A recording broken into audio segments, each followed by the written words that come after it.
Bowing his head, Keith clasped his hands between his knees and closed his eyes. He started with a thank you, the easiest of the three tasks before him. Lord, I thank you for the blessings you've given me these past 2 years, even when I was immersed in doubt, even when I was lost in darkness, even when I turned my back on you. I realize now that you were by my side, just waiting for me to turn to you, to ask for help without demanding answers, to take your hand in trust as a child takes the hand of a loving father, knowing that he will be protected and cherished and guided safely through danger. I am sorry it took me such a long time to see the light, to understand and accept the very words I preached in your name for so many years. Come to me, all you who labor and are overburdened, and I will give you rest. I have found that rest now, Lord, and so much more. My time of trial and fire was difficult, but like gold in the smelter, I have been refined and purified. I am a better person now than I would have ever have been without the suffering and pain I endured. I know I have a long way to go, but at least I feel I am on the right path, and with your help, I plan to stay the course. After a few minutes of silent contemplation, Keith turned to his next task, forgiveness. He'd spoken of it earlier, and he'd made great progress. But could he take this final, most difficult step of all? For 2 long years, Susan Reynolds had been the primary object of his hate and anger, while he now accepted the trials that had befallen him and could acknowledge the good that had come from them. It was hard to forgive the woman who had wreaked such havoc and destruction in his life, whose vindictive actions had led to his wife's death, whose malice had driven a wedge between Keith and the God who had been the center of his life. And yet, could he blame Susan for all those things? Yes, she'd been the catalyst for them, but Ellen had spiraled into deep depression due to events that had nothing to do with the scandal. Keith had already been anxious about her emotional and mental stability, had worried that she might take some drastic action. That was why he'd been calling home so often, why he'd had the neighbors checking on her. If the scandal hadn't triggered her death, wasn't it possible that something else would have? The answer was obvious, yes. As for his relationship with God, if it had been as strong as he once thought, would it have faltered in the face of tragedy? Of course, he would have reeled from the blow, stumbled even. Anyone would have. But if he had truly believed everything he'd preached from the pulpit every Sunday, would he have let his anger at God destroy their relationship? Would he have turned his back and walked away? This answer, too, was clear. No. Finally, what of Susan? What had led her to take such terrible actions? He'd known she was unhappy in her marriage, but mere unhappiness couldn't explain her compulsive need for attention, nor her attempts to implicate good, decent men in indiscretions sure to ruin their lives.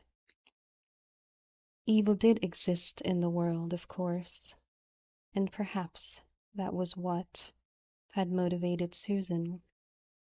But a more plausible explanation seemed to be that she had simply been a very troubled and disturbed young woman who sought validation in the wrong places and took inappropriate action when her advances were rebuffed. Keith wasn't a psychologist.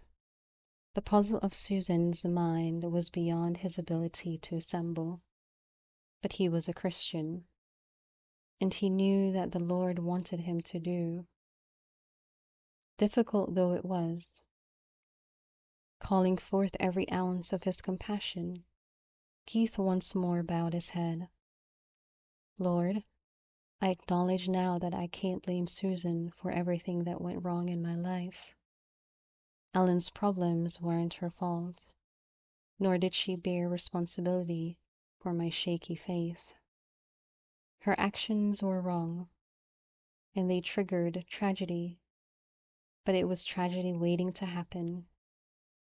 Help me to always remember that.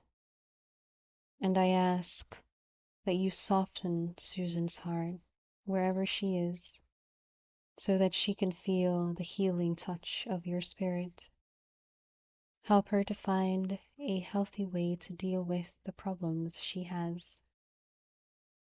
Open her mind to your words and let your love flow through her soul. Please forgive her, Lord, as I have done. A burden seemed to lift from Keith's soul as he finished the simple prayer, and as the healing grace and love of God flowed through him, he drew a cleansing breath. Now it was time for his final task of the day, saying goodbye. Sitting back in the pew, Keith stared at the stained glass windows that flanked the cross, his thoughts drifting back to the day he had met his wife in this very place. That was 7 years ago, when he was 31. She just moved to town to take a teaching job and was visiting area churches to select a congregation to join. He noticed her right away, sitting alone in a back corner one Sunday, her chin-length hair swinging loose around her face. He'd sought her out after services on the pretense of welcoming her, but in fact, he'd been intrigued and interested. It wasn't often that a single attractive woman dropped in for services. Once she'd joined the church, Keith had spent several weeks mentally sorting through and reconciling potential conflicts that could arise between pastoral obligations and a personal relationship. Only when he'd worked through that to his satisfaction had he asked her out. But she turned him down. She was too busy with her new teaching job, she'd told him, and still trying to settle in. Besides, she wasn't sure she wanted the attention and the scrutiny that went along with dating a minister. She didn't like being in the spotlight, she said. He hadn't pushed, but neither had he given up. He'd continued to make his interest clear, seeking her out after services, offering her a helping hand when she had car trouble, clipping education-related articles he thought she might find interesting. In the end, she'd taken the initiative by inviting him to accompany her to the faculty Christmas party. A year later, they had married. Even before they wed, however, Keith had realized that she had some issues. Estranged from her mother, she had no siblings, and her father had died years ago. He sensed that she'd had an unhappy childhood, but he could never get her to talk about it. In time, When his gentle questions began to meet with interesting and increasing hostility, he'd stopped probing about her past. He'd also been aware of her desire to start a family, which he shared. However, he'd soon realized that her need for children bordered almost on compulsive. After they were married, long before she ever conceived, she'd begun to devour books on pregnancy and child rearing. He'd learned to accept that, assuming that her desire to create a family sprang from the lack of one in her own life, from a need to compensate for something she'd never had. And he'd supported her decision to quit teaching so that she could concentrate on getting pregnant. They'd agreed that she'd be a stay-at-home mom anyway, once they had children. It hadn't mattered to him if she wanted to get a head start on that lifestyle. The real problem started when she lost the first baby, 2 years into the marriage. The depth of her subsequent depression had shocked and frightened him. He'd had no idea how to cope with her withdrawal or her constant tears, and he'd been relieved when a second pregnancy a few months later seemed to solve the problem. But after that, too, ended in a miscarriage. The situation had deteriorated. Not only had Ellen refused to leave the house, on some days she wouldn't get out of bed. The toll on their marriage had been immense. Over time, as a woman he'd wed began to disappear bit by bit, Keith had become more of a caretaker than a husband, and he'd begun to realize that the unassuming, gentle manner that had first attracted him to Ellen had masked a very troubled, melancholy spirit. Desperate, he'd been on the verge of having her hospitalized when the scandal broke. And then she'd taken matters into her own hands. Through the 3.5 years of his brief marriage, Keith had tried his best to be a good husband, but in the end, he'd failed his wife. He should have recognized far sooner that she needed professional help. When he'd finally suggested that she see a counselor, her thought processes had no longer been rational, and she'd refused. In retrospect, he realized he should have forced the issue, except at that point, he'd been too distracted by his own problems. But it was too late now for recriminations, for second guessing. Ellen was gone. And in all honesty, the woman he'd fallen in love with had vanished long before death gave her the peace she never seemed able to find on earth. All he could do now was express his sorrow, say farewell, and try to remember her as she'd been those first few months, quiet, gentle, and kind. "I'm sorry I couldn't give you what you needed, Ellen," Keith whispered. "For all the ways I failed you, I ask your forgiveness. I pray that in God's loving presence you've found the serenity that eluded you while you were with us here. Goodbye, dear one. May the Lord keep you in his eternal care."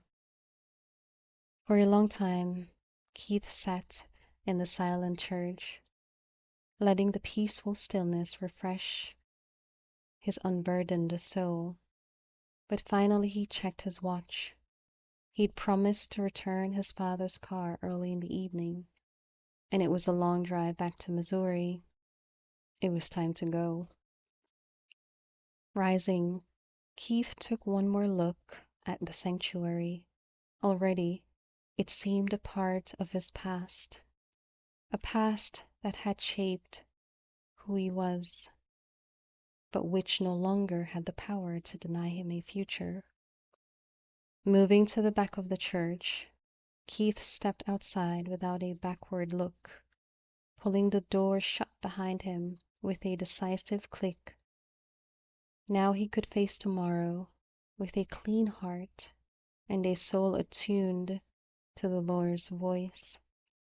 And if God granted his prayers, he would do so with two very special people by his side. As the hulking ferry nosed its way into the dock on Orcas Island, the steady rain and gray, low-hanging clouds reminded Keith of the July day when he'd first set foot on this lush speck of fir and juniper-covered land. Then, like now, the beauty of the island had been hidden, cloaked by mist and fog, just as his heart had been, and the dismal weather had matched his spirits. Not anymore. Despite the dreary sky, despite the distinct chill in the November air, his heart was warm and sunny. The ferry nudged the dock, and Keith hoisted his overnight bag to his shoulder. As he headed down from the observation deck to disembark, a surge of adrenaline shot through him, dispelling the weariness from his long day of travel by car, plane, bus, and now ferry. In a matter of minutes, he'd be back with Jill and Kyle. He'd be home. When the ropes were lowered, Keith was the first one off the boat. As he stepped onto the ramp, he saw the two figures waiting at the end, wrapped in warm coats and huddled under an oversized umbrella.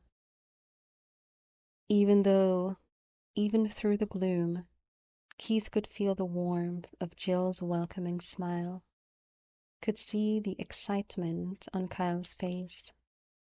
Oblivious to the cold, penetrating rain, he broke into a jog, each step bringing him closer to his little piece of heaven. "Here he comes!" Kyle's eager voice carried through the still air, and before Jill could stop him, he dashed from under the umbrella and made a beeline for Keith. Dropping to one knee, Keith braced as Kyle launched himself into his arms. Still, the force of the little boy's welcome and his fierce grip was almost enough to topple Keith physically and emotionally. "Hey, buddy, I missed you a whole lot." It was difficult to get the words past the tightness in his throat. "We missed you too. It was lonesome while you were gone. Well, I'm back now, and I plan to stay around a long, long time." The last comment was directed at Jill, who was waiting patiently in the background, her face alight with pleasure at the tender scene. A flush suffused her cheeks when she realized Keith was speaking to her, and a soft smile curved her lips. Swinging Kyle up into his arms, Keith reached for his long bag and closed the distance between them, never breaking eye contact. "You're both going to be drenched." Flustered by his intent look, Jill lifted the umbrella higher and moved to one side. "I think we can all fit under here." Keith didn't need any urging to get closer to the woman who had stolen his heart. He ducked under, and as the rain continued to fall around them, it felt almost as if the three of them existing in a separate world. Hi. Keith smiled at Jill, their faces inches apart, their frosty breath mingling in the crisp air. Welcome back. Her gaze held his, filled with welcome, with joy, and with a longing that wreaked havoc on his equilibrium and made him yearn to greet her in a way that left no doubt in her mind that the feeling was mutual. However, with Kyle in one arm and his bag in the other, not to mention the presence of other ferry passengers nearby, the greeting would have to wait until later. But at least he could tell her in words how he felt. It's good to be home, he murmured, his voice husky with emotion. Of all the things he could have said, none could have given Jill more pleasure, or done more to ease her mind. During his absence, doubts had begun to assail her, most often in the wee hours of the morning, when sleep had been elusive. Could her lonely heart have misinterpreted his signals, read more into his eyes than he intended? She'd wondered. Just because she'd fallen in love with him didn't mean her feelings were reciprocated with the same intensity, or that he wanted to take their relationship to the next level. Yes, when he'd left a few days ago, he'd said they would talk when he returned, and when he'd kissed her goodbye. But with each day that had passed, she'd grown more certain, she'd grown more uncertain about the significance of that gesture and comment. Perhaps he just wanted to talk about his plans for the future and the job he had waiting. Perhaps the kiss had been a simple, perfunctory goodbye. Perfunctory goodbye, the kind one friend gave to another. But the look in his eyes now went away beyond friendly, and his words resonated with meaning. The relief that eased Jill's face, the slight relaxing of tension in her shoulders, didn't escape Keith's notice. She'd been doubting his intentions, he realized. He'd hoped his parting kiss had reassured her. Now he realized it hadn't been enough. Well, before this day ended, he planned to make his intentions crystal clear, and he prayed that when he did, the Lord would give her the courage to place her trust in him and believe in his love for always. Are we going home now? Kyle asked.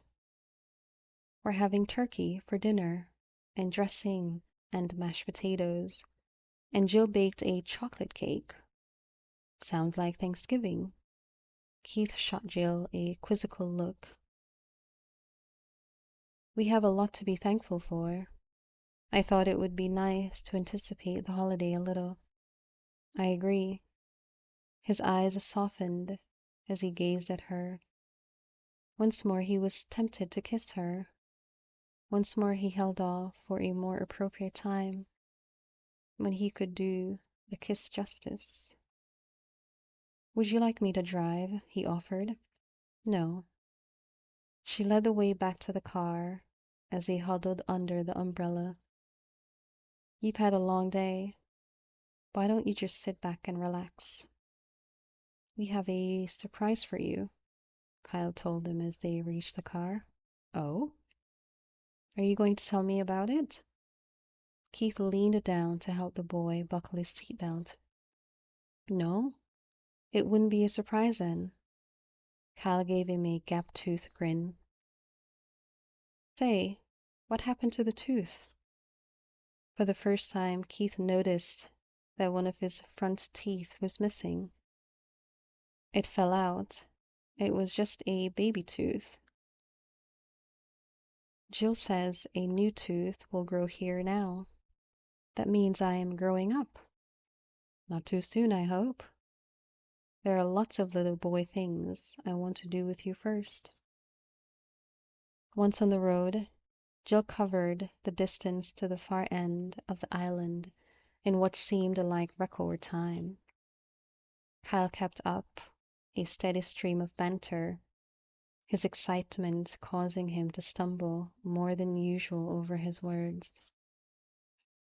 Still, the sound of his voice was music to their ears. When they reached the entrance to Jill's place, he leaned forward in his seat, almost bursting with anticipation. "Do you see it, Keith?" he asked. "See what, buddy?" "The surprise." Confused, Keith scanned the woods. In the deepening dusk, nothing looked different. Up ahead, Jill cued in a muted voice, angling the car to let the headlights shine on the surprise. Once more, Keith was transported back to that stormy July night when he'd arrived on her doorstep, lost and despondent. He'd almost missed the turnoff, he recalled, until the sudden appearance of a black-tailed deer sent his car skidding and pointed his headlights directly toward the weathered, peeling sign for Rainbow's End. Now, as then, the sign was illuminated, but like his life, it had been transformed. The words were bold against a sky-blue background, written in a flowing, graceful script, and a vibrant rainbow arched over them. "I help with the rainbow," Kyle announced from the back seat. "And you did a fine job," Keith praised him. "It's beautiful." He cast a curious glance at Jill. What prompted this? "When I first came here, I thought the name was ironic," she said softly, turning to him. In the dim light, he couldn't read her expression, but the joy in her voice was unmistakable. "I don't think that anymore. Can we eat now?" There was nothing like a child to dispel a sentimental moment. Keith reflected with a wry grin. He reached over and gave Jill's hand a squeeze, then turned toward the back seat. "I'm with you, buddy. They don't give you a whole lot of food on airplanes these days. I'm starving." As Keith expected, the meal was wonderful, and Jill had gone all out to create the perfect festive ambiance. Her best dishes were a set of pristine linen cloth, and she had fashioned a fall centerpiece from the bounty of the meadow and forest. Keith couldn't remember when he'd had a more wonderful evening. And the best was yet to come. It wasn't until they had finally settled a keyed-up Kyle in bed for the night, however, that they had a moment alone. "You must be exhausted," Jill said as they descended the stairs toward the living room. He heard the tremor in her voice of excitement, anticipation, uncertainty. He couldn't be sure, but he intended to erase any doubts in her mind without further delay. Grabbing her hand when they reached the first floor, he turned her toward him. "Oh, I have a little life in me yet, and the evening's young. Besides, I've been waiting way too long to do this." Before she could say a word, Keith pulled her close and lowered his lips to hers. in a gentle kiss, meant to set the stage for what he had to say, a kiss that would be a preamble for those that would follow later, after he'd clarified his intentions, after he'd assured Jill that his love was sure and strong and true, and that it always would be, after he'd put to rest any doubts she might still harbor about her appeal as a woman. But somehow he forgot all of those plans, because Jill surprised him. She needed no coaxing to return his kiss. Quite the opposite. From the first instant his lips touched hers, she responded, holding nothing back. When he deepened his kiss, she didn't protest. Instead, her lips asked for more, and he complied, giving full expression to the love that was in his heart. Keith wasn't the only one surprised by her response. Jill, too, was taken aback by her boldness, but she was unable to contain the love she felt for the special man who had given her back her life and made it better. She wanted him to know, in a way that spoke more eloquently than words, how much she needed him, how much she trusted him, how much she loved him. In the end, it was Keith who broke contact, though he kept her in the circle of his arms when he drew back. They were both trembling, and as she searched his face, Jill worried that she'd come on too strong. It wasn't like her to be so assertive, nor was it a side of her Keith had ever seen. In fact, it was one she'd rarely seen. A flash of uncertainty flickered in her eyes, and she lowered her head. "I'm sorry. I didn't mean to be so." "Hey!" Keith lifted her chin with a gentle finger, forcing her to look at him. "Don't ever be sorry about loving me," he told her in a fierce, soft voice, "or demonstrating that love, okay?" Her throat constricted with emotion. "Okay," she whispered. And just for the record, you can kiss me anytime." Taking her hand, he tugged her towards the couch, pulling her down beside him. "However, I need to say a few things before you take me up on that. But at least that preview gave me a little more confidence about making any speech." Angling his body toward her, he cocooned her hands in his. "You know my story, Jill. I told you why I came back here in July, but I haven't told you why I want to stay. I guess I'm hoping you've already figured that out, but a woman deserves to hear it put into words, so I'll do my best to say what's in my heart." He stroked his thumbs over the backs of her hands, and his compelling gaze captured and held hers. "When I arrived on your doorstep, I was as low as anyone could be. I felt as if everything I'd cared about and believed in had been taken from me. I was angry and bitter and resentful, and fast losing any hope that I would find my way out of the darkness that had closed around me. Then I met you, a woman who'd endured more than her own share of tragedy, a woman who'd lost as much, if not more, than I had. And yet, you found a way to go on. Instead of turning your back on your faith, you found a way to strengthen it. Instead of responding to tragedy with bitterness, you countered with compassion and kindness. Even though you'd withdrawn from the world, when the world came to you hurting and in need, you found the courage to step back into the mainstream and do what you could to help. Your strength and generosity and humanity inspired me, Jill. You softened a heart that had grown hard and diffused anger with gentleness.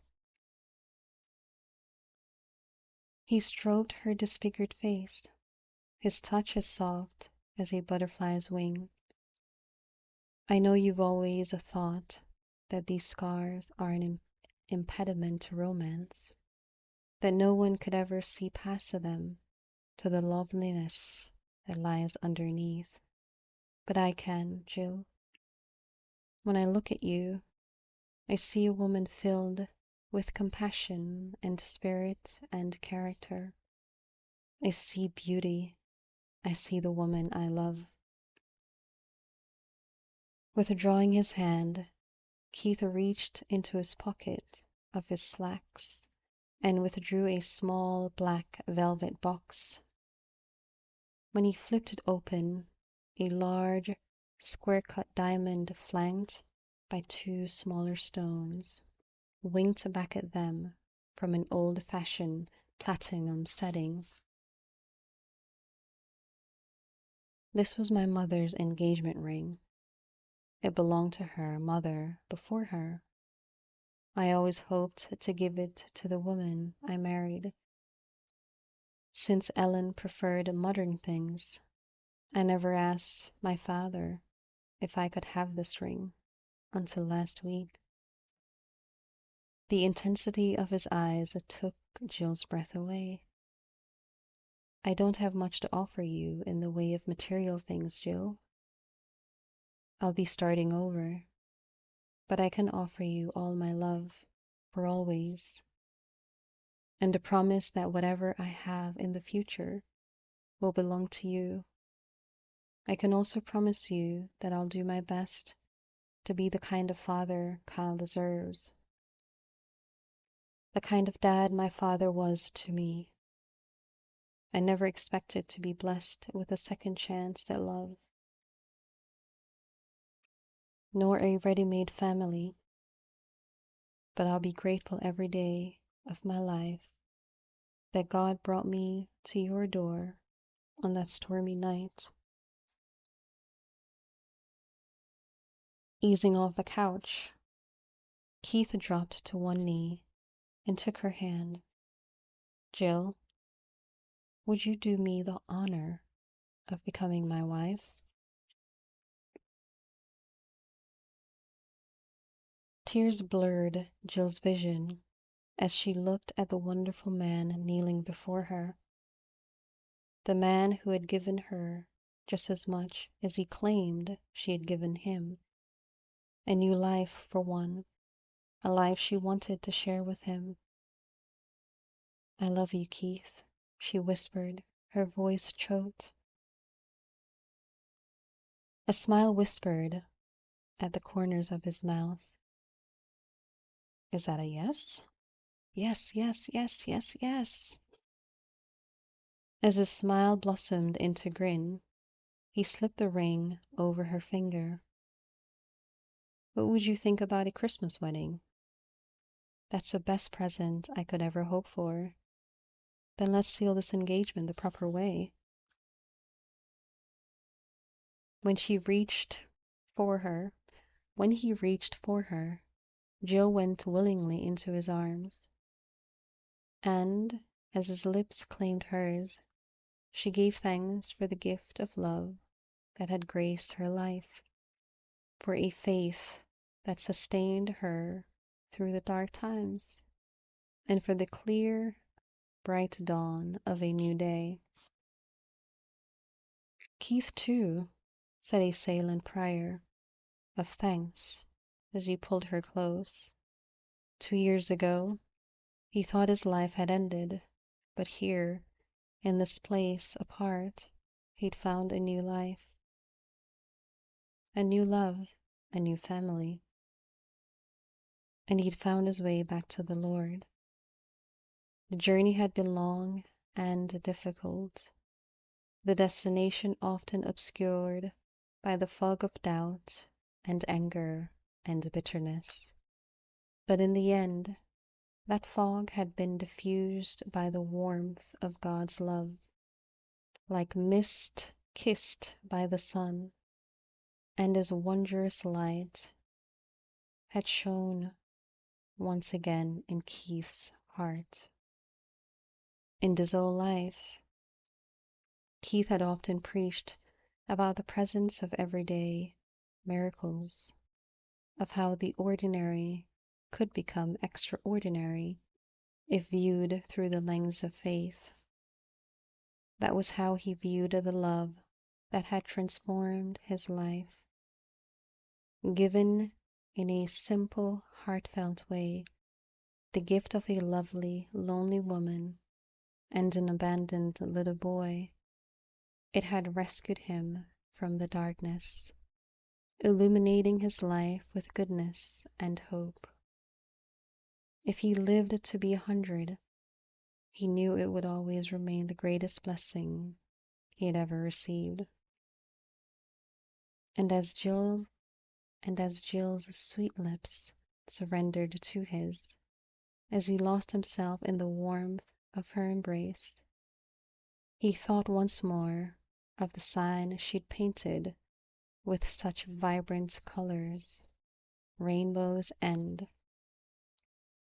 How apt! For here, in this place, he'd found the golden light of faith, hope, and love, and that was a far greater treasure than any leprechaun's pot of gold.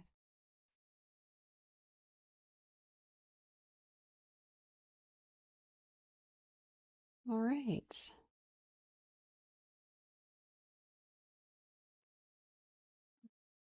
Well, this is sort of the end of the story, but there's an epilogue, so I'm going to continue with the epilogue. Um, it starts with 18 months later, so I'm going to continue, okay? So this is the epilogue, and 18 months later. Keith adjusted his clerical collar, slipped his arms into the sleeves of his back suit jacket, and turned toward Jill, who sat on the bed. Ready? Distracted, she replied without looking up. Mm-hmm. A tender smile curved his lips, and Keith sat beside her to fold back the edge of the soft pink blanket in her arms. Sarah Elizabeth looked up at him with wide blue eyes, gurgling with pleasure when he extended a finger. She wrapped her tiny hand around it and squeezed, her strong grip always surprising and delighting him. She's perfect, isn't she? Jill stared at her daughter in awe. Yes, just like her mother. At last, Jill transferred her attention from her daughter to her husband. He was looking at her now, the soft light of love, warmth, and tender in his eyes, his gaze caressing her face, making her feel beautiful despite her scars, as he always did. She reached out a hand to him, too overcome with emotion to speak, and he took it, pressing a kiss to her palm. Hey up there, I think we have a christening to attend, don't we? Deb's voice floated up the stairs, and Jill tugged on her hand. When Keith held fast, she gave him a quizzical look. We'll pick up here later, he promised, brushing his lips across her forehead before relinquishing her hand with obvious reluctance. Hey, anybody home up there? Deb tried again. We'll be right down, Jill called, Lowering her voice, she leaned close to Keith. I'll remember that. With a chuckle, he rose and lifted his daughter. Come on, Miss Sarah. It's your day to shine. As they descended the steps, Jill looked around at the group assembled for the christening. Deb had come, with her burly, raven-haired husband Tony in tow, a big teddy bear of a man who Jill had loved as a brother since the day Deb brought him home. Bob Michaels was there too, and a number of friends who would join them for a celebration afterward, including Madeline and Cindy. Where are Dominic and Kyle? Jill asked. Who knows? They were here a minute ago. It's impossible to keep track of their comings and goings, Deb replied, rolling her eyes. I'll round them up, Tony offered. Now isn't that a pretty sight? Bob Michaels said, reaching out to stroke a finger down Sarah's cheek as Keith handed her back to Jill. I have to agree, but then I'm partial, Jill admitted with a smile. To be honest, I was talking about the baby and the mother, Keith's father responded. Grinning, Jill turned to her husband. Flattery must run in the family. Not at all. The Michaels men are just an honest bunch, Keith replied with a wink. Hey, Mom, can I hold Sarah? Kyle skidded to a stop directly in front of Jill, Dominique close on his heels. We need to leave now, but you can hold her when we get to church, Keith promised. Okay, can I ride with Dominic, Dad? If Aunt Deb says it's okay. Sure. The more the merrier, Jill's sister replied with a grin. Good. I wasn't finished telling Dominic about the garden Dad and I are planting. Don't you two ever run out of things to talk about? Deb teased. The two boys looked at her as if she'd spouted two heads. How could we run out of stuff to talk about? Kyle asked. I haven't even told Dominic about the whale I saw last week, or about the baby hawk Mom and I found that had a broken wing, or about the field trip I took at school to see the English camp on San Juan Island, or about the solo I sang with the school choir at the final assembly, or... Okay, I get the picture. Deb held up her hands, laughing. Sorry I asked. She grinned at Jill. And you were worried about the language thing. That was true, but it was also history. Once Kyle had started to talk, there had been no stopping him. It was as if he was trying to say all the words he'd stopped saying and stored up for so long, which was perfectly normal, according to Marnie, and perfectly fine with Keith and her.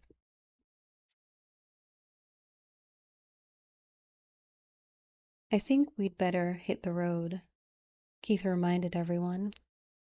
A few minutes later, while Keith's father climbed into the back of Jill's car, keeping one protective hand on his new granddaughter's car seat, the other foursome headed towards Tony's rental car. By the time Keith and his father double-checked all the latches securing their precious cargo, the other car had begun to ease down the gravel driveway, disappearing from sight with a merry toot. When Keith stood at last and closed the door, he turned to find Jill watching him, the May breeze caressing her soft, lustrous hair. You look very handsome, Reverend, she said, a serene smile lifting the corners of her lips. The color suits you. It still feels a bit odd to wear it again, but good and right. That was another way he'd been blessed, Keith reflected. Reverend Campbell's retirement had paved the way for him to ease back into the ministry. The congregation hadn't really needed a full-time minister, and the members had been amenable to their former pastor's suggestion that following his retirement, Keith take over his duties on a part-time basis. Splitting his time between carpentry and ministry had given Keith's life a perfect balance. It shows. You seem very content. So do you, Mrs. Michaels. In truth, she was. Surrounded, sheltered, and uplifted by Keith's love, adored by her son, entrusted with the gift of a new life to nurture, how could she not be? And as icing on the cake, her work was receiving critical acclaim. Plus, her commissions were mushrooming as a result of her show in Seattle and another a few months later in Portland. Hey, you, too? I think this little lady has a date at church. Bob Michael's voice pulled them back, both, to the moment, and they looked down to find the older man was watching them through the open window with a twinkle in his eye. If we don't get a move on it, it will make a miracle to get us there on time, he added. Keith and Jill exchanged a look, and the luminous smile on his wife's face confirmed that they were thinking exactly the same thing. They'd make it to church on time because they believed in miracles. After all, they were living one every day.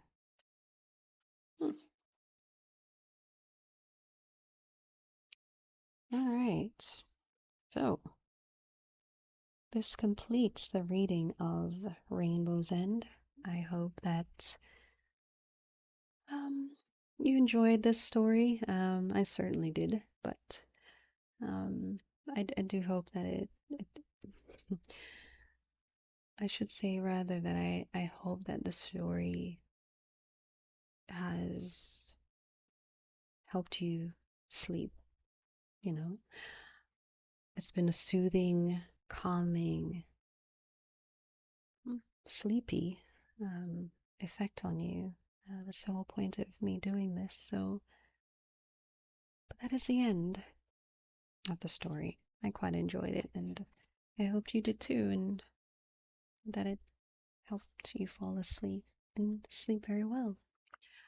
Now, I've said before, if you have any request or a particular book that you would like me to read, please go ahead and let me know in the comments, and I'll be more than happy to do so. Any book. Until you do so, I will just read random stories, but I'll certainly enjoy the dialogue between you and myself. So definitely leave me a comment if you have any books you want me to read. Also, if you have any suggestions about, my format, my methods, I am very open, very, very open to if you have any criticisms. I'm just open to,